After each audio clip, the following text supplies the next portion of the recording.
कहानी हमारे प्रोटागोनिस्ट यो इल्हान से शुरू होती है, जो इस पूरी दुनिया में अकेला रह गया है। वो स्कूल के कैंपस जाता है पर वहां पर कोई नहीं होता। वो घर आता है पर उसके पेरेंट्स भी गायब हो चुके होते हैं। और सबसे अजीब बात, जब से वो स्कूल से निकला है टाइम बिल्कुल भी नहीं बदला। सूरज अभी भी वहीं का वहीं है, यानी टाइम पूरी तरीके से रुक गया है। तभी एक एंजल उसके सामने अपीयर होती है, जो इस बात को कंफर्म करती है और बोलती है कि टाइम रुका तो है पर तुम्हारे लिए नहीं। इल्हान को समझ में नहीं आता कि ये है कौन, तो वो उसे कॉस्प्लेयर ही बोल देता है। फिर वो एंजल खुद को इंट्रोड्यूस करती है as a messenger of God और उसका नाम रीता है। वो इल्हान को बताती है कि उसे छोड़कर बाकी सभी ह्यूमंस को दूसरे डायमेंशन भेज दिया गया है, क्योंकि अर्थ पर एक बड़ा डिजास्टर आने वाला है। और ऐसा तब होता है जब अर्थ अपने नेक्स्ट स्टेज पे लेवल अप करता है। और एक बार ऐसा हो गया तो सुपीरियर जिस एनर्जी को कंट्रोल करते हैं, यानी माना, वो रिलीज हो जाएगा। इसके अलावा आकाशिक रिकॉर्ड का भी अर्थ से कांटेक्ट हो जाएगा, जिसका मतलब है कि ह्यूमंस भी इसे सेंस कर सकेंगे एक स्टेटस विंडो के थ्रू। वो बताती है कि जब माना रिलीज होगा मॉन्स्टर अर्थ पर आ जाएंगे और ह्यूमैनिटी को खत्म कर देंगे। इसलिए गॉड ने टाइम रोक दिया है और ह्यूमंस को दूसरे वर्ल्ड में भेज दिया है ताकि वो ट्रेनिंग और माना अडॉप्ट कर सके। गॉड का प्लान है कि ये प्रिपरेशन उन्हें मॉन्स्टर के अगेंस्ट खड़ा होने का कम से कम एक चांस तो दे। ये सुनकर इल्हान पूछता है कि क्या हम इन मॉन्स्टर को गन और कैनन से नहीं मार सकते क्या? एंड आंसर इज नो, क्योंकि मॉन्स्टर हायर डायमेंशन एनर्जी से बने होते हैं। उन्हें तो एक न्यूक्लियर मिसाइल भी नहीं मार सकती। इसलिए गॉड ने ये सारा प्लान क्रिएट किया है। और इस बात से रीता भी बड़ा प्राउड फील करती है कि गॉड कितना दयालु है, वो इंसानों की कितनी केयर करता है। बट इल्हान बोलता है कि फिर मेरा क्या होगा? रीता कहती है कि पक्का कोई ना कोई मिस्टेक हुई है, शायद तुम्हारी स्टिल्थ स्किल इतनी स्ट्रॉन्ग है कि गॉड भी तुम्हें नोटिस नहीं कर पाए। बट इल्हान भी लाइक, ये किस तरह का स्टूपिड गॉड है? उसके पास कोई पावर नहीं है क्या? वो बच्चों की तरह रो रहा है कि मुझे बस दूसरे दुनिया में जाना है, मैं कुछ नहीं जानता। रीता उसे अश्योर करती है कि गॉड ने उसे पीछे छोड़कर एक बोनस दिया है। वो उसे समझाती है कि ह्यूमन काइंड 10 सालों में वापस आ जाएगी, तब तक वो उसका ध्यान रखेगी। पर इल्हान बोलता है कि 10 साल, तब तक मैं अकेला क्या करूंगा? रीता उसे बोलती है कि इस टाइम में वो आने वाले बड़े डिजास्टर के लिए अपनी बॉडी को फिजिकली ट्रेन कर सकता है, क्योंकि उसे जो मिला है उसे उसमें ही खुश रहना होगा। पर यह सुनकर इल्हान नखरे दिखाता है कि मुझसे इतनी मेहनत नहीं होने वाली, तुम मुझे किसी दूसरी दुनिया में भेज दो। लेकिन बेचारे के पास कोई दूसरा ऑप्शन है भी तो नहीं। और इसी के साथ अर्थ पर उसकी अकेली जिंदगी शुरू हो जाती है। फिर एक टाइम स्किप आता है और 5 साल बड़ी आसानी से निकल जाते हैं। हम इल्हान को देखते हैं जो जिम में कड़ी मेहनत कर रहा है, जबकि दूसरे लोग अपना माना और पावर बिल्ड कर रहे हैं मॉन्स्टर से लड़ने के लिए। लेकिन उसके पास केवल एक ही ऑप्शन है, अपनी फिजिकल एबिलिटी को जितना हो सके उतना स्ट्रॉन्ग करना। रीता उसे पूछती है कि तुम 5 साल तक एक ही रूटीन कैसे फॉलो कर सकते हो? तुम बोर नहीं हुए कैसे? पर देखा जाए तो इसके अलावा वो कर भी क्या सकता था। तभी रीता नोटिस करती है कि इल्हान की फिजिकल स्ट्रेंथ काफी इंप्रूव हो गई है। उसे तो यकीन नहीं होता कि कोई इंसान इतना पैशनेट और फोकस हो सकता है। उसे लगता है कि इल्हान कोई स्पेशल बंदा है और उसने पक्का अपनी स्टेल्थ स्किल का यूज किया होगा गॉड से छुपने के लिए। पर वो इस बात से इनकार कर देता है कि इसमें मेरी गलती नहीं बल्कि गॉड की गलती है। उसे ऐसा रिएक्ट करते देखकर रीता को बड़ी हंसी आ रही है। और देखा जाए तो वही एक है जिससे वो बात कर सकता है। वो उससे वीक में एक बार मिलने के लिए आती है और वो उसके लिए खाना भी बनाती है, जिसका टेस्ट उसकी मम्मी के हाथ से बने खाने से भी ज्यादा अच्छा होता है। देख रहे हो, लड़की आईने की माँ को ही भूल गया। फिर इल्हान डिसाइड करता है कि वो इंटरनेट से मार्शल आर्ट और वेपन स्किल सीखेगा अब। पर उसे समझ नहीं आता कि इलेक्ट्रिसिटी और इंटरनेट सर्वर अभी भी कैसे काम कर रहे हैं। देन रीता उसे बताती है ऐसा इसलिए क्योंकि टाइम स्टॉप हो चुका है, यानी अब बंदा फ्रीली जितना चाहे उतना क्रोम देख सकता है, क्योंकि रोकने वाला तो कोई है नहीं ना उसे। और अनलिमिटेड इंटरनेट भी तो है। उसके बाद इल्हान अपनी स्पेयर आर्ट प्रैक्टिस करना शुरू कर देता है। रीता भी उसे गाइड करती है कि तुम्हें बेसिक मूव में मास्टर करना होगा पहले, वैसे भी तुम्हारे पास पूरे 5 साल है। फिर एक और टाइम स्किप आता है और 4 साल भी निकल जाते हैं। उसकी हार्ड ट्रेनिंग देखकर रीता बोलती है कि वो उसके साथ 1-on-1 फाइट क्यों नहीं करता? अगर सामने कोई अपोनेंट होगा तो जल्दी सीखने को मिलेगा ना। पर इल्हान ऐसे रिएक्ट करता है जैसे उसे चिंता हो कि वो रीता को हर्ट ना कर दे कहीं। लेकिन गैस व्हाट, वो जैसे ही उसे एक पंच मारने जाता है, रीता भी लाइक उससे एक मक्खी की तरह उड़ा ही देती है। खुद को बड़ा 30 मार का समझ रहा था, अब हालत देखो उसकी। पर रीता को मजा आ रहा है इन सब में। वो बोल रही है कि अब से बेझिझक उसे एज ए अपोनेंट यूज करना।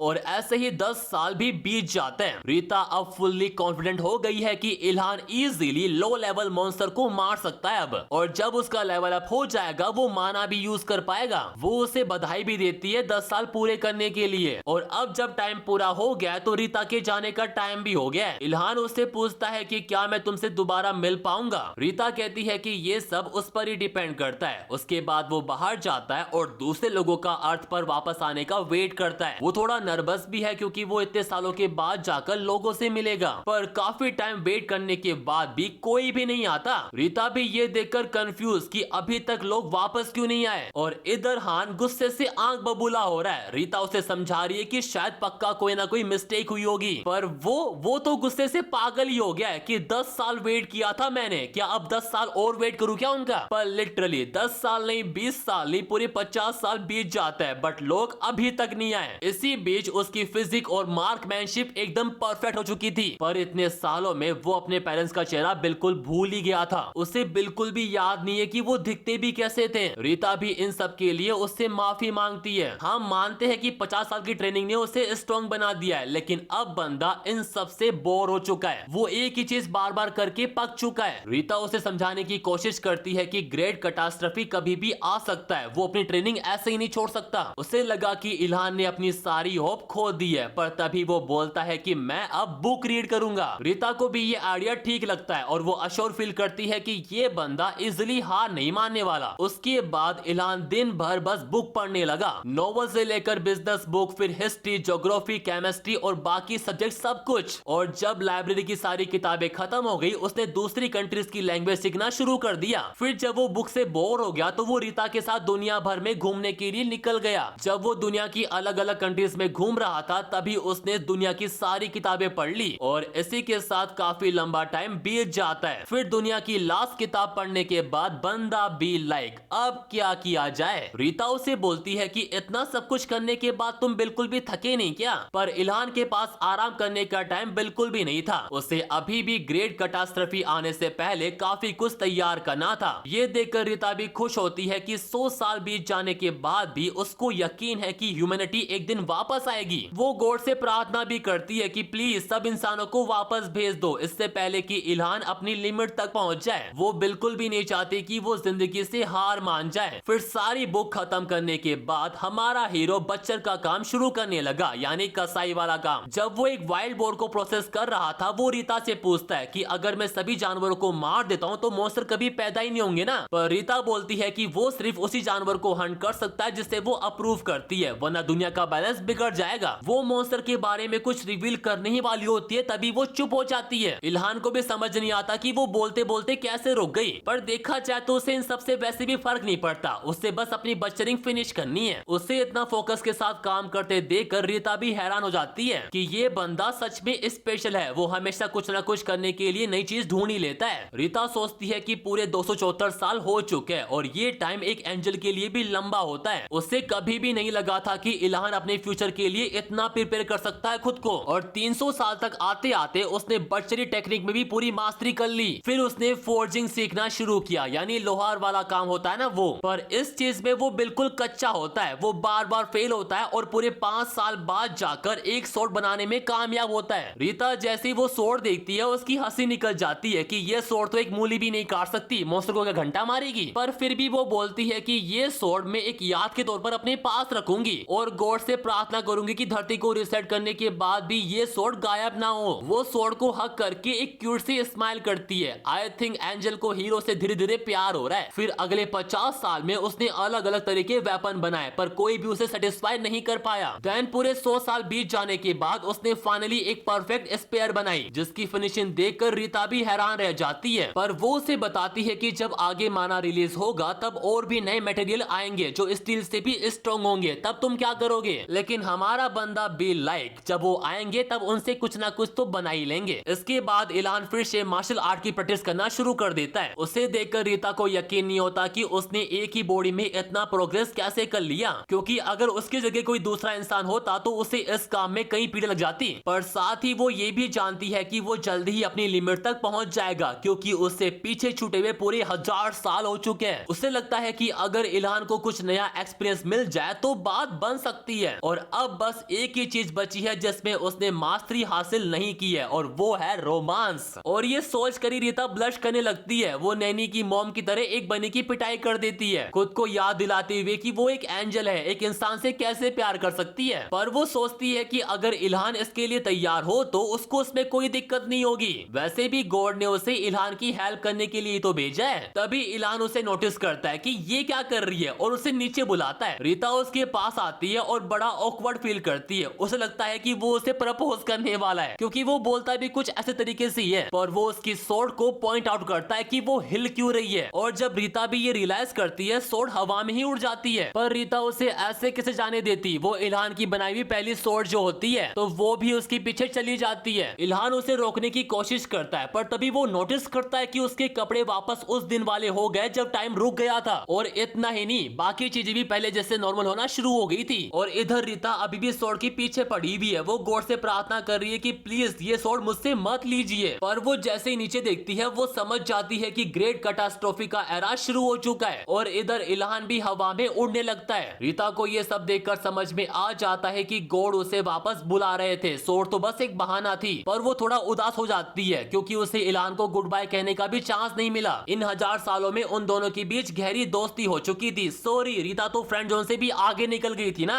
And gas what, in the end Rita ने क्या बोला, वो उसे अपना ख्याल रखने के लिए नहीं बोल रही थी। उससे रिग्रेट हो रहा है कि उन दोनों ने अभी तक किस नहीं किया था। भाई ये एंजल सच में हफ्सी है। और इधर इल्हान उसे चुपचाप दूर जाते हुए देख रहा था। रीता को जाता हुआ देखकर उसे भी दुख हो रहा है, क्योंकि उसे गुड बाय जो कहना था, भाई उसे गुड बाय नहीं चाहिए था, उसे किस चाहिए थी। वो उस मोमेंट को याद कर रहा है जब रीता ने खुद को एज ए एंजल इंट्रोड्यूस किया था, एक हाई बिंग की तरह। और ये सोचकर उसके मन में एक सवाल उठता है कि अगर मैं भी एक सुपीरियर विंग बन गया तो क्या रीता से दोबारा मिल पाऊंगा। लेकिन उसके बाद दुनिया का रिसेट खत्म हुआ और लोग धीरे धीरे वापस आने लगे। और इल्हान भी जैसी अपनी आंखें खोलता है, वो खुद को भीड़ से घिरा हुआ पाता है। उसके सामने एक स्टेटस विंडो भी होती है, जहां उसका लेवल 1 दिखा रहा होता है। और टाइटल देखो, यूनिवर्सल लोनर। बाकी लोग भी अपनी स्टेटस विंडो चेक कर रहे होते हैं और अपने पिछले 10 साल के एक्सपीरियंस के बारे में बात कर रहे होते हैं। इल्हान उनके जैसी स्किल और लेवल देखता है, वो शौक हो जाता है, क्योंकि उसने भी तो काफी मेहनत की थी, वो भी 10 साल नहीं पूरे 1000 साल तक। पर उसका लेवल तो बस एक ही था और उसके पास स्किल भी काफी कम थी। लेकिन तभी वो नोटिस करता है कि वो लोगों से घिरा हुआ है, पर फिर भी कोई उसे देख नहीं पा रहा। लोगों को उसकी प्रेजेंस फील ही नहीं हो रही। वो सब कुछ समझने की कोशिश कर ही रहा होता है। तभी वो देखता है कि उसकी स्टेल्थ स्किल मैक्स लेवल पर है। एंड वो समझ जाता है कि सब कुछ इसी वजह से हो रहा है। और सबसे बुरी बात, वो उसे डीएक्टिवेट भी नहीं कर सकता। सच में बंदे की किस्मत में अकेला रहना ही लिखा हुआ है। पर वो इन सारी बातों को साइड में रखता है। उसे अभी के लिए सिर्फ अपने पेरेंट्स को देखना है, जिनका चेहरा वो भूल चुका है। देन वो जैसे ही घर पहुंचता है, उसकी मम्मी उसके सामने ही खड़ी होती है, जिन्हें देखकर उसकी सारी पुरानी यादें वापस आ जाती है। वो अपनी माँ को देखते ही गले लगा लेता है। और फाइनली 1000 सालों के बाद जाकर सनसेट भी होता है। इल्हान काफी खुश है कि आज वो अपनी माँ के हाथ का खाना खाएगा। लेकिन देखा जाए तो डिनर का सीन बिल्कुल वैसे था जैसे पहले हुआ करता था। सिर्फ फर्क ये था कि उसके पेरेंट्स की बातें अब उनके दूसरी दुनिया के एक्सपीरियंसेस के बारे में थी। उसके पेरेंट्स बात कर रहे होते कि उन्हें कहाँ टेलीपोर्ट किया गया था। वो इल्हान से भी पूछते हैं कि उसे कौन सी दुनिया में भेजा गया था, पर उन्हें कौन बताए कि बंदा 1000 सालों से यहीं पर ही है। वो नहीं चाहता कि उसके पेरेंट्स को ये सब कुछ पता पड़े, इसलिए वो बोलता है कि वो एक ऐसी जगह पर था जिसका कोई नाम ही नहीं था। देन उसके पेरेंट्स माना के बारे में बात करने लगते हैं और शिकायत करते हैं कि सिर्फ यंगर लोगों को ही दूसरे वर्ल्ड में भेजना चाहिए था। पर तभी इल्हान गलती से बोल पड़ता है कि इससे दुनिया का बैलेंस बिगड़ जाता, इसलिए गॉड के पास कोई और चॉइस नहीं थी। ये सुनकर उसके पेरेंट्स भी लाइक, तू किस बैलेंस की बात कर रहा है और कौन सा गॉड। पर बंदा अपनी बात को कवर करने के लिए बोलता है कि ये मेरी बस एक थ्योरी है और कुछ नहीं। उसके बाद हमें इल्हान की मॉम से पता पड़ता है कि अगर कोई माना स्टाफ में अच्छा होगा तो वो अच्छे पैसे कमाएगा, क्योंकि उन मॉन्स्टर की बॉडी की कीमत काफी ज्यादा होने वाली है। ये सुनकर इल्हान के फादर बोलते हैं कि हर कोई तो माना में स्किल नहीं हो सकता ना। और तभी इल्हान कन्फेस करता है कि उन लोगों में से मैं भी एक हूँ जो माना यूज नहीं कर सकता। और ये सुनकर पहले तो उसके पेरेंट्स स्टन तो रह जाते हैं, बट उसकी मॉम कहती है कि इसमें कोई भी प्रॉब्लम नहीं है, वो बस अपनी स्टडीज पर ध्यान दे। अपने पेरेंट्स के साथ ऐसा टाइम फिर से बिताकर बंदा काफी खुश है कि सब कुछ नॉर्मल हो गया है। फिर डिनर के बाद इल्हान जैसे ही अपने रूम में जाता है, उसे अपना स्पेयर मिलता है जो वर्ल्ड के रिसेट हो जाने के बाद गायब हो जाना चाहिए था। वो उसे टेस्ट करता है और उसका स्टेटस चेक करता है, जहां उसकी अटैक पावर 800 होती है। पर इल्हान को ये नहीं पता कि ये ज्यादा है या फिर कम, क्योंकि ग्रेट कैटास्ट्रोफी को आए हुए अभी एक ही दिन तो हुआ है। फिर वो इंटरनेट पर दूसरे वर्ल्ड के बारे में कुछ इंफॉर्मेशन ढूंढने लगता है। उसे पता पड़ता है कि लेवल 5 वाले बंदे बस ऑर्डिनरी पर्सन पर्सन होता है और लेवल 10 पर जाकर एक क्लास मिलती है लाइक स्वॉर्डमैन और आर्चर की। फिर लेवल 50 पे सेकंड क्लास मिलती है जिससे स्किल का प्रूफ भी माना जाता है और लेवल 100 पे तीसरा एडवांसमेंट पॉसिबल है और जो बंदा इस लेवल पर पहुंचता है उसे कंट्री का बेस्ट असेस माना जाता है, यानी सबसे ताकतवर बंदा।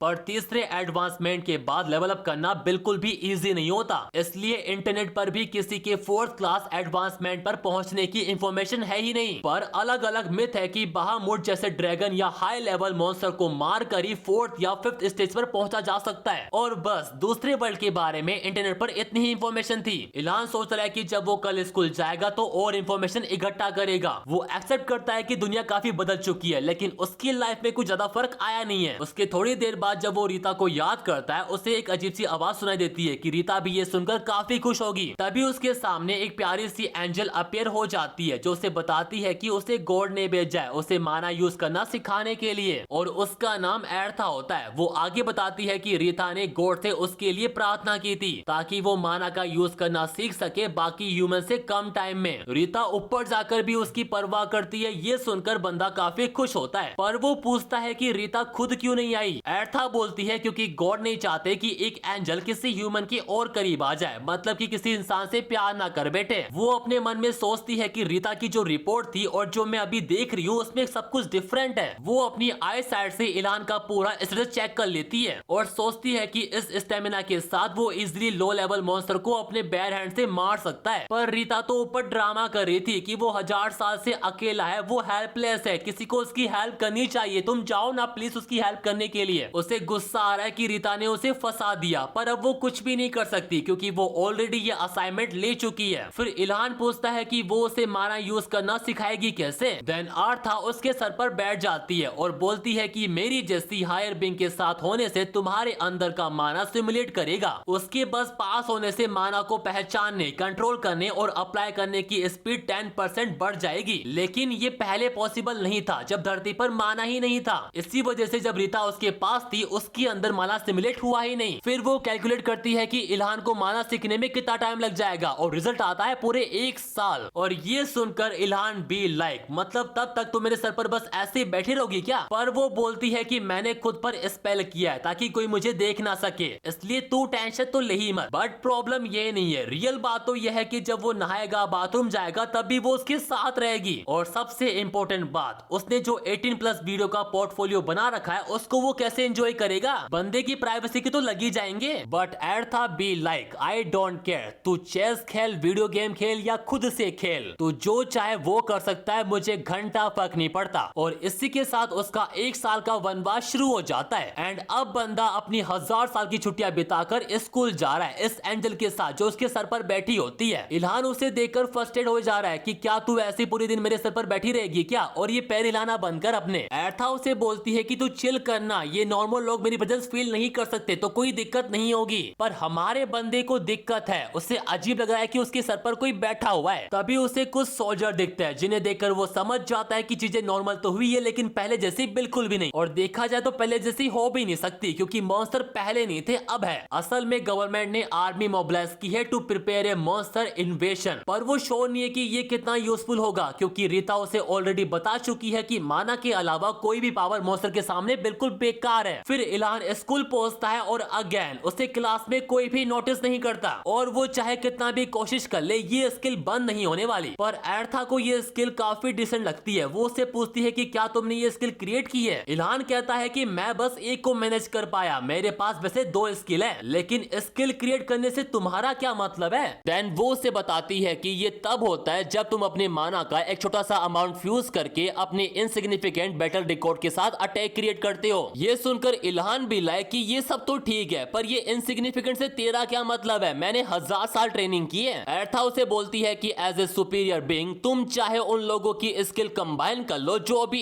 ईगो दिखा रहे, पर तब भी तुम्हारे स्टिल्थ स्किल का उनसे कोई भी कंपैरिजन नहीं होगा और यही मेरे कहने का मतलब था। लेकिन इल्हान को वो स्किल चाहिए नहीं। बताओ, एक एंजल तारीफ कर रही है तब भी नहीं। पर जब चुपके से बातें सुनने की बात हो तो ये स्किल बड़े काम की होती है, वो लड़कियों को घूर के ताड़ भी सकता है। और ये देखकर बंदा भी लाइक यही मेरा मौका है और इंफॉर्मेशन इकट्ठा करने का। तभी वो सुनता है कि कुछ बंदे एक एम्प्रेस के बारे में बात कर रहे होते हैं। वो कह रहे होते हैं कि तुझे पता है कि वो एम्प्रेस कौन है? मैंने सुना है कि वो लड़की जिसने लैंड पास में रहते हुए अपना नाम बनाया था वो यहीं की स्टूडेंट है। फिर दूसरा बंदा बोलता है कि वो भी नहीं जानता कि वो कौन है, लेकिन शायद हमें तब पता पड़ जाए जब मॉन्स्टर आ जाएंगे। इल्हान भी ये सब कुछ सुन ही रहा होता है और उसे लगता है कि उनके कॉलेज की एक लड़की दूसरे डायमेंशन में जाकर काफी पावरफुल बन गई है, जहाँ लोग उसे एम्प्रेस कहते हैं। तभी वो डेंजन के बारे में भी सुनता है। एक बंदा कह रहा होता है कि उन्हें यहाँ पर डेंजन कब मिलेगी, लेकिन दूसरी लड़की बोलती है कि लेवल रेस्ट्रिक्शंस की वजह से वो उसके अंदर नहीं जा सकते, तो इसका कोई भी मतलब नहीं है। फिर वो एर्था से पूछता है कि ये डेंजन क्या होती है। वो बताती है कि ये एक ट्रैप है जिसे गॉड ने सेट किया है। गॉड एक ऐसा चारा डालता है जो मॉन्स्टर को डेंजन के अंदर खींच लेता है, और एक बार जब ये जगह ऐसे मॉन्स्टर से भर जाती है तो वो अंदर लॉक हो जाते हैं। एंड इसकी एंट्रेंस को इस तरीके से बनाया जाता है कि केवल एलिजिबल लोग ही अपनी मर्जी से एंटर और एग्जिट कर सकते हैं। गॉड ने डेंजन को इसलिए बनाया है ताकि लोग सेफ एनवायरनमेंट में मॉन्स्टर को हंट कर सके। ये सुनकर इल्हान बोलता है कि अगर ऐसा है तो गॉड सभी मॉन्स्टर को डेंजन के अंदर ही ट्रैप क्यों नहीं कर देते, उन्हें लॉक करने की बजाय। पर ऐसा नहीं कर सकते क्योंकि डेंजन एक सेट टाइम के बाद गायब हो जाती है, इसलिए टाइम खत्म होने से पहले अंदर फंसे सभी मॉन्स्टर को मारना होता है। कुछ मॉन्स्टर इतने चालाक होते हैं कि उन्हें ट्रैप करना ऑलमोस्ट मुश्किल होता है, और कुछ इतने स्ट्रॉन्ग होते हैं कि वो डेंजन से निकल सकते हैं। कुछ तो अपना ही डेंजन बना लेते हैं एज ए डिसगाइज, इसलिए मॉन्स्टर को हल्के में नहीं ले सकते। उसके बाद टीचर भी क्लास में आ जाता है। वो सबसे पहले सभी बच्चों की अटेंडेंस लेता है, फिर उसके बाद एक लंबा भाषण शुरू कर देता है कि सोसाइटी की हालतों के साथ अडॉप्ट होना जरूरी है। यूएन माना के इर्रेस्पॉन्सिबल यूज और लेवलिंग अप पर रूल्स बनाने की बात कर रहा है। सुपर पावर जैसे चाइना मॉन्स्टर और माना के एनवायरनमेंट पर पड़ने वाले इफेक्ट पर फोकस कर रहा है, और हमारी गवर्नमेंट का रिएक्शन डिसाइड करेगा कि कौन सी इंडस्ट्री खत्म होगी और कौन सी बूम करेगी। ये सुनकर इल्हान सोच रहा है कि ये कुछ भी अलग नहीं बोल रहा, बस पकाया जा रहा है। मैं इसलिए तो कॉलेज बिल्कुल भी नहीं आया था। वैसे भी इतनी महंगी फीस भर के कॉलेज जाने का कोई फायदा भी नहीं है। ऐसे वर्ल्ड में कॉलेज डिग्री का क्या यूज है वैसे भी। और बंदे की इस बात से मैं पूरा अग्री करता हूँ, क्योंकि जब मॉन्स्टर सामने होंगे तब उन्हें क्या डिग्री फेंक कर मारेंगे? माना इसके लिए डिसाइड करेगी कि फ्यूचर क्या होगा। बट एर्था बी लाइक, अच्छा बेटे, अगर माना ट्रेन करना है तो मॉन्स्टर को हंट करना जाकर, क्यों ये डायरी लेकर बैठा है फालतू की? वैसे भी ये ग्रेट डिजास्टर का अर्ली स्टेज है, इसलिए मॉन्स्टर भी काफी वीक होंगे। अभी सबसे अच्छा टाइम है काफी सारे वीक मॉन्स्टर को हंट करके एक्सपी कमाने का, लेवल अप होने का, ताकि तुम जल्दी से माना के साथ एडजस्ट हो सको। इल्हान बोलता है कि मैं तुम्हें बता दूं, मैं अभी लेवल 1 पर हूं और बाकी लोगों की तरह मैं माना भी यूज नहीं कर सकता, तो मॉन्स्टर को क्या घंटा मारूंगा? तब एर्था बताती है कि उसके पास मॉन्स्टर्स फिजिक है, यानी वो 25 से नीचे के लो लेवल मॉन्स्टर को इजिली हंट कर सकता है। अब इससे पहले कि बंदा कुछ पूछ पाता, उनके कॉलेज के बाहर जाइंट आंट मॉन्स्टर आ जाते हैं, जिन्हें देखकर जो बंदे पहले डेंजन में जाने की बात कर रहे थे उनकी फटके हाथ में आ गई है। कोई भागने की बात कर रहा है तो कोई बोल रहा है कि गवर्नमेंट क्या कर रही है, आर्मी कहां पर है, एंड सब के सब कट लेते हैं। सालों ने फिर से इल्हान को अकेला छोड़ दिया, पर वो इन लोगों की तरह भागने बिल्कुल भी नहीं वाला। वो देख रहा है कि यहाँ पर कुछ ऐसा है क्या जिससे वो फाइट कर सकता है। देन वो क्या करता है, चेयर के जो पाए होते हैं उन्हें तोड़ना शुरू कर देता है और अपनी क्राफ्टमैन स्किल का यूज करके उनसे कई सारे भाले बना लेता है। एर्था तो ये देखकर शौक हो जाती है कि एक नॉर्मल इंसान इस लेवल पर भी जा सकता है क्या। वो उसके क्राफ्टमैनशिप की तारीफ भी करती है कि तुमने इतने कम टाइम में एक अच्छा वेपन बना लिया।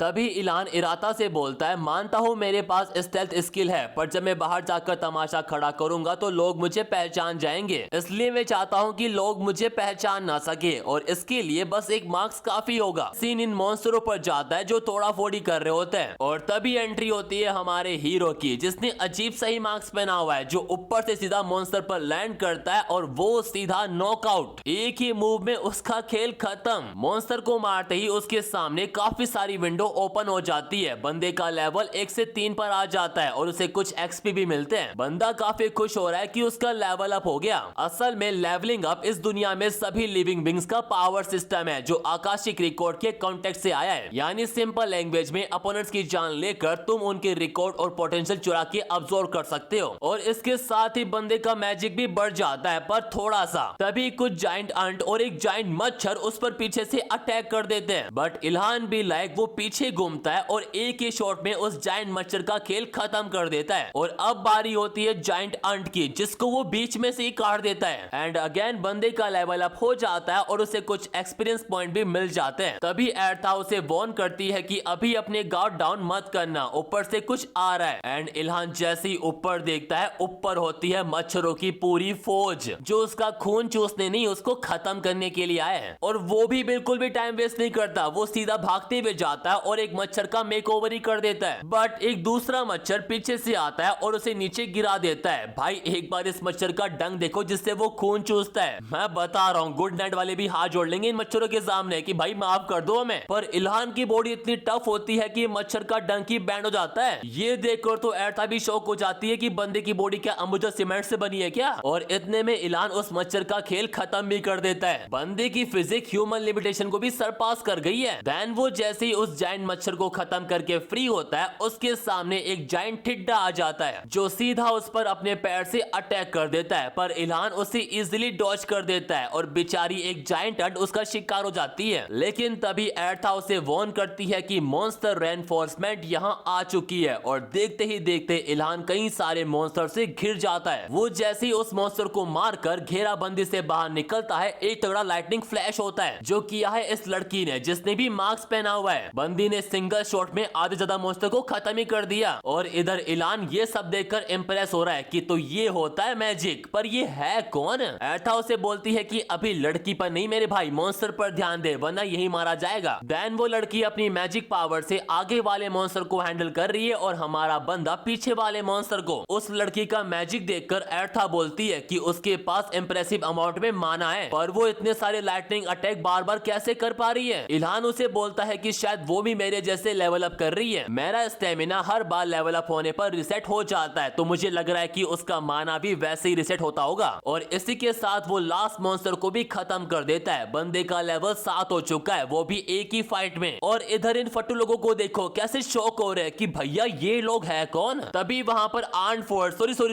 फोर्स की एंट्री भी हो जाती है। एंड वो भी शौक, उन्हें तो यकीन नहीं हो रहा कि इतने सारे मॉन्स्टर को इन 2 बच्चों ने मार दिया। पर इल्हान को इन सबसे कोई मतलब ही नहीं है, वो तो मॉन्स्टर की बॉडी के अंदर से बस माना स्टोन ढूंढने में लगा हुआ है। पर उसे समझ नहीं आ रहा कि जानवर की बॉडी के अंदर वो माना स्टोन कहां पर होता है। फिर एर्था उसे बोलती है कि तूने तो बच्चरी सीखी थी ना, अगर तू बॉडी का थोड़ा चीर-फाड़ करेगा तुझे माना मिल जाएगा। तुम्हें उसके शेल के हार्ड पार्ट रखने चाहिए जहां माना स्ट्रॉन्ग होता है और वहीं पर माना स्टोन भी होता है। देन इल्हान उसके अकॉर्डिंग मॉन्स्टर के शेल को काटने लगता है। बंदे की बच्चरी देखकर सोल्जर तो शौक है ही, ये लड़की भी हैरान रह जाती है। और इतने में इल्हान को एक माना स्टोन मिल जाता है। एर्था उसे बोलती है कि इसे संभाल कर रखना, अभी ये सोने से भी कीमती चीज है। अब ये देखो भाई, जिस बंदे की तरफ पहले कोई देख भी नहीं रहा था, अब सारे फोटो खींच रहे हैं उसकी। पर ये देखकर इल्हान नर्वस फील कर रहा है क्योंकि बंदे को इतनी अटेंशन पहली बार जो मिली है। तभी ये लड़की उसके पास आती है और बोलती है कि टेंशन मत करो, वो तुम्हें नहीं पहचान पाएंगे, पर क्या तुम मेरे हिस्से के मॉन्स्टर भी बच्चर कर दोगे। और तब हमें पता पड़ता है कि ये वही एम्प्रेस है जिसके बारे में क्लास के बच्चे बात कर रहे थे। पर एम्प्रेस होगी घर पर। इल्हान पिघलने वाला नहीं है, वो पूछता है कि इसके बदले मुझे क्या मिलेगा।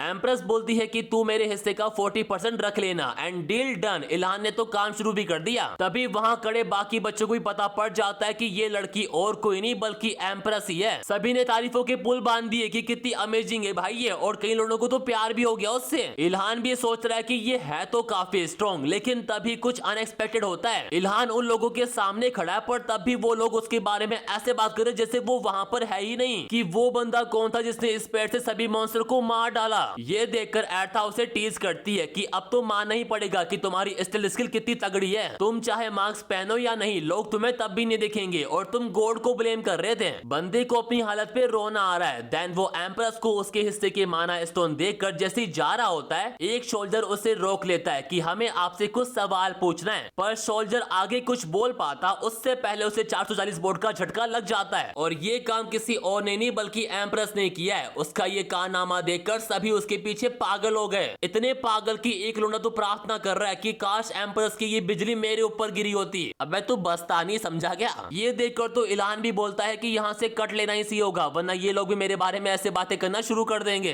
एंड गेस व्हाट, वो उसके बारे में बात तो कर रहे हैं, पर पता है क्या कि वो मार्क्स वाला बंदा गया तो गया कहाँ। बंदा उन्हें पीछे से इशारे भी कर रहा है कि मैं यहाँ पर हूँ सालो, पर लोगों को घंटा पता नहीं पड़ रहा। उन्हें लग रहा है कि वो अचानक से आया, सबको मारा और चला गया। एर्था उसे बोलती है कि मैंने तुम्हें पहले ही कहा था, तुम फालतू में टेंशन ले रहे थे। भाई बंदे को सच में अपनी हालत देखकर हर बार रोना आ जाता है, और रोएगा ना बेचारा, क्योंकि एम्प्रेस से पहले मॉन्स्टर से फाइट करने के लिए वो आया था, पर ना बंदे को अटेंशन मिली ना कोई भाव मिला। देन उसके बाद रात हो जाती है। हम इल्हान को देखते हैं जो मॉन्स्टर की शेल से अपने लिए एक आर्मर बनाने की सोच रहा है, पर तभी उसे रियलाइज होता है कि उसके पास एक आर्मर बनाने के लिए पूरा सामान नहीं है, पर फिर भी वो अपने पैरों और हाथों के लिए सेफ्टी गार्ड तो बना ही सकता है। बट एर्था उसे बोलती है कि मॉन्स्टर के पार्ट के साथ काम करना थोड़ा मुश्किल होता है, इसलिए अच्छा होगा कि तुम ये काम किसी प्रोफेशनल ब्लैकस्मिथ यानी लोहार को सौंप दो। पर इल्हान भी लाइक, तू जानती है तू किससे बात कर रही है, मैं इस दुनिया का सबसे बेस्ट ब्लैकस्मिथ हूँ। बंदे ने पूरे 100 साल ट्रेनिंग की है। और भाई जब भी एर्था इल्हान को इतना कॉन्फिडेंटली बात करते हुए देखती है ना, उसे हमेशा रीता की याद आती है, क्योंकि उसने कहा था कि इल्हान को कुछ भी नहीं आता, वो कुछ भी नहीं कर सकता। पर यहाँ देखो, उसे इतना भयंकर गुस्सा आ रहा है कि वो अभी जाकर रीता की जान ले लेगी। पर अब जब बात क्राफ्टिंग की हो ही रही है तो एर्था उसे माना क्राफ्ट के बारे में बताती है कि माना क्राफ्ट का मतलब होता है एक माना स्टोन जैसे माना क्रिस्टल का यूज करके वेपन्स या आर्मर को स्पेशल पावर देना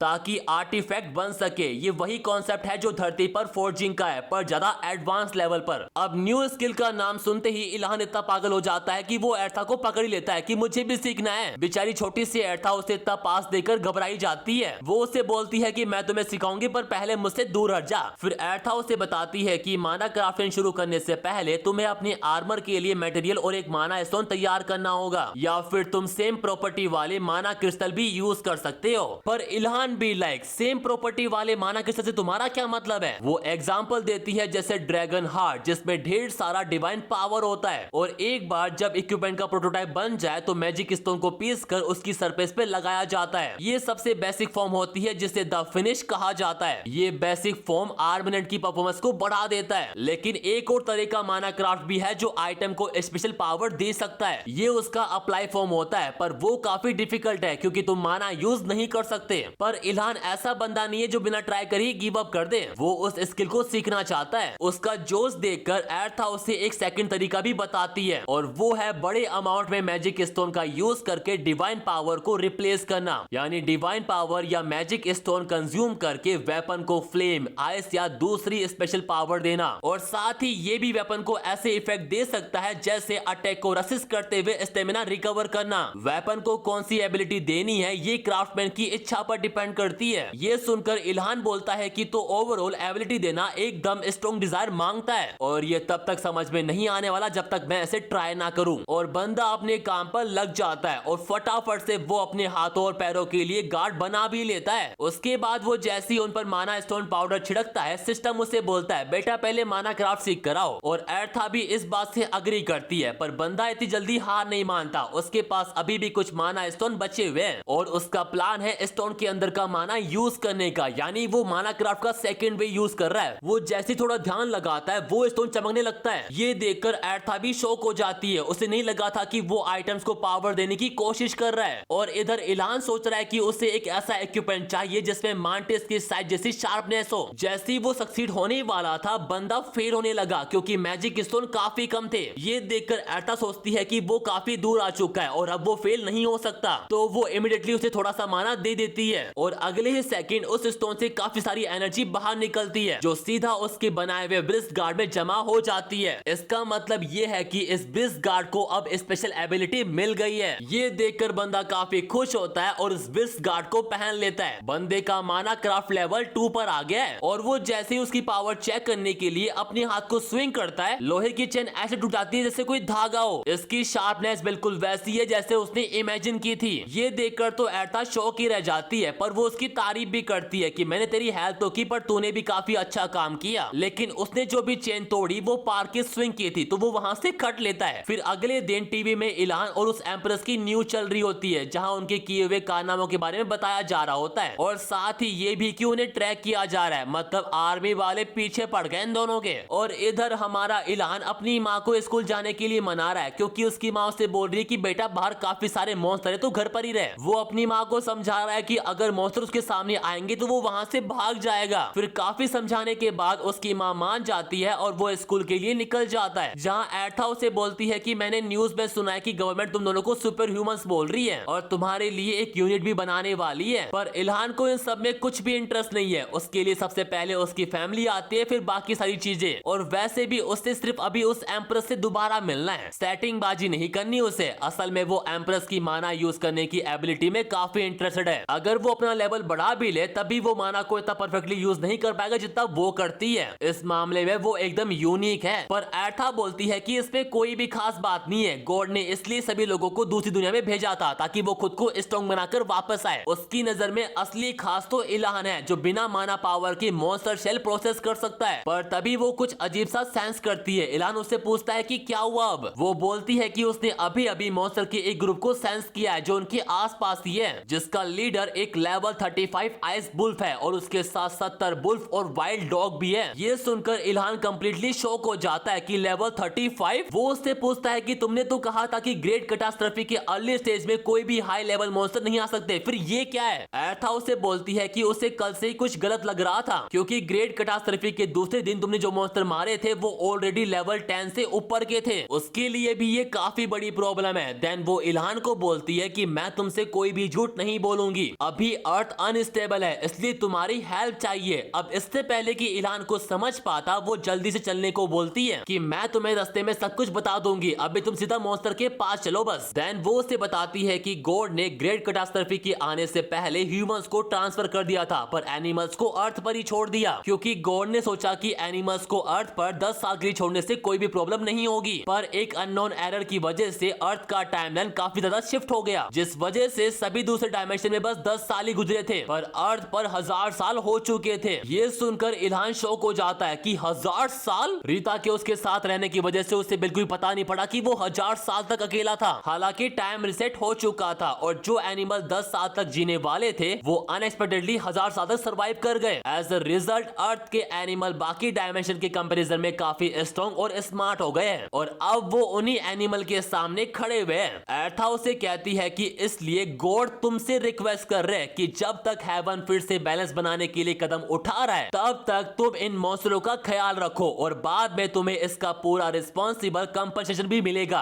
अब जब एर्था ये सब कुछ बोल रही होती है उन पर दो भेड़िए चार्ज कर देते हैं पर इल्हान तगड़ी जंप मारकर बिल्डिंग पर चढ़ जाता है और बोलता है कि सुनने में तो ये काफी बोरिंग लग रहा है पर मजा बड़ा आएगा। एंड बूम, बंदे ने बस एक सिंगल स्ट्राइक में आधे झुंड को खत्म कर दिया और इसी के साथ बंदा अब लेवल 9 पर आ गया है। फिर छोटे मोटे बुल्फ भी उस पर अटैक कर देते हैं लेकिन वो उन्हें इजीली हैंडल कर लेता है। जब वो इन बुल्फ को मार रहा होता है उसे पीछे से लोगों की आवाजें आती है, कई सारे लोग भीड़ों से घिरे पड़े हैं। इन लोगों को दूसरे डायमेंशन में एकदम सेफ हंटिंग जोन मिला था पर यहाँ पर वो मैजिक यूज नहीं कर पा रहे तो खुद को असिस्ट का घंटा करेंगे। लेकिन जैसे क्रिटिकल मोमेंट आता है हमारा बंदा बी लाइक एक ही स्ट्राइक में उन दोनों मॉन्स्टर को खत्म कर देता है। तभी उसे सिस्टम से नोटिस आता है कि वो लेवल 10 पर नहीं जा सकता क्योंकि उसके लिए उसे एक क्लास चूज करनी पड़ेगी। फिर उस बंदे को बचाने के बाद सीन पर जो लोग खड़े होते हैं वो उसे पहचान जाते हैं कि अरे ये तो वही मार्क्समैन है जो कल कॉलेज कैंपस में था। लोगों ने उसका एक नया नाम भी काट दिया है, सनसेंग वोल्ट।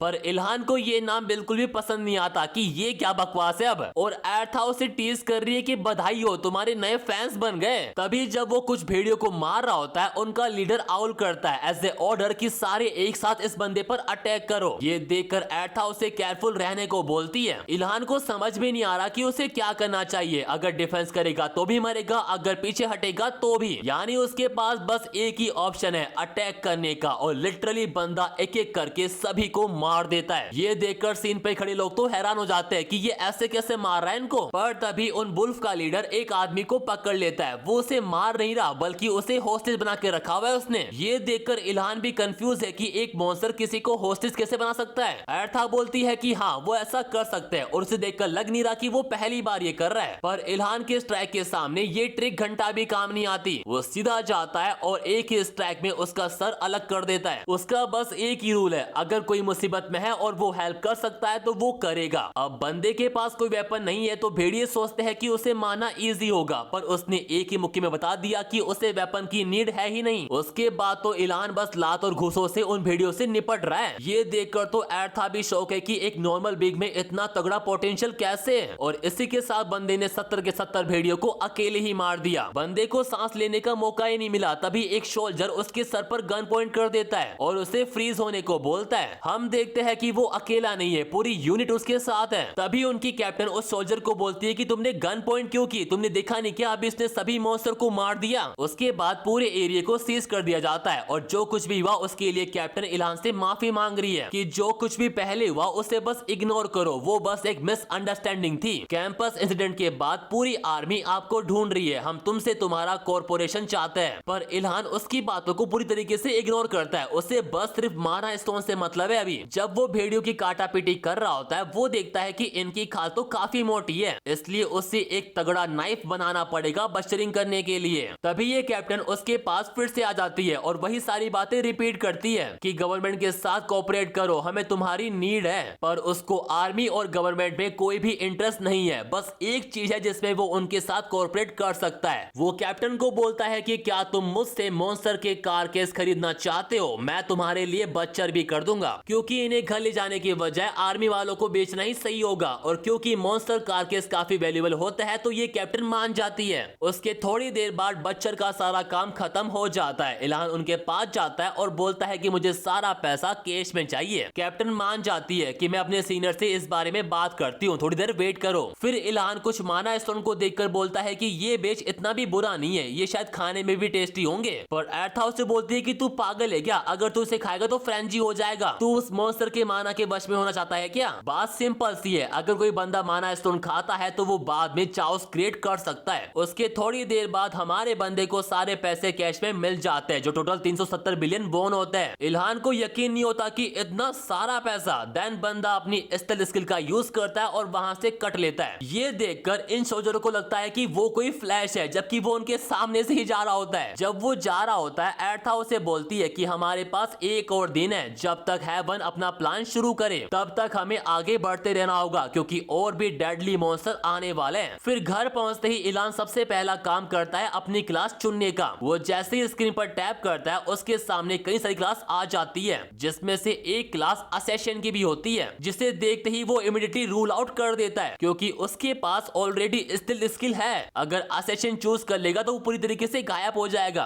एर्था उसे बोलती है कि जब तक तुम माना यूज नहीं करना सीख जाते तब तक तुम इसे बंद भी नहीं कर सकते, लेकिन ये अच्छी बात है कि ये तुम्हारा माना खर्च नहीं करती, भले ये एनी टाइम चालू रहती है। इल्हान के सामने पूरे 23 प्रोफेशन होते हैं चूज करने के लिए, पर उसे समझ नहीं आता कि कौन सी क्लास चूज करूं। तो वो एर्था से पूछता है कि तुम्हारे पास कोई रिकमेंडेशन है क्या। पर वो थोड़ी हैरान है कि तेरे पास 23 चॉइसेस हैं, जबकि आकाशिक रिकॉर्ड से कांटेक्ट हुए सिर्फ 2 दिन हुए और तुम्हें ऑलरेडी 23 प्रोफेशन का एक्सेस मिल गया। मुझे लगता है कि तुम जल्दी ही 30 या 40 क्लासेस में भी चूज कर पाओगे। फिर थोड़ा सोचने के बाद एर्था उसे 2 ऑप्शन देती है, एक लैंसर और दूसरा ग्रैपलर का, क्योंकि उसने हमेशा से ही खुद को स्पीयर टेक्निक और फाइटिंग टेक्निक में ट्रेन किया है। फिर इल्हान बताता है कि मैंने रीता के साथ 1-on-1 फाइट की है और उसे पूरे 3 मिनट तक रोका है मैंने। भाई सच में बंदे ने काफी हार्ड ट्रेनिंग की है। एर्था उसे बोलती है कि तू तो काफी लकी है, एंजल से डायरेक्ट टेक्निक सीखने का मौका हर किसी को नहीं मिलता। और साथ ही वो उसे टेंशन फ्री रहने को भी बोलती है, क्योंकि जब उसका लेवल और बढ़ेगा तो उसे सब प्रोफेशन चूज करने के काफी मौके मिलेंगे। और आखिरकार वो चूज करता है लैंसर। उसने ये प्रोफेशन इसलिए चूज किया क्योंकि वेपन यूज करने से उसकी पावर बढ़ेगी और एक लैंसर तो उसे ग्रैपलर से भी काफी बेटर यूज कर सकता है। लेकिन वो जैसे कंफर्म करने जाता है उसके सामने एक न्यू ऑप्शन आ जाता है, ब्लर लैंसर का।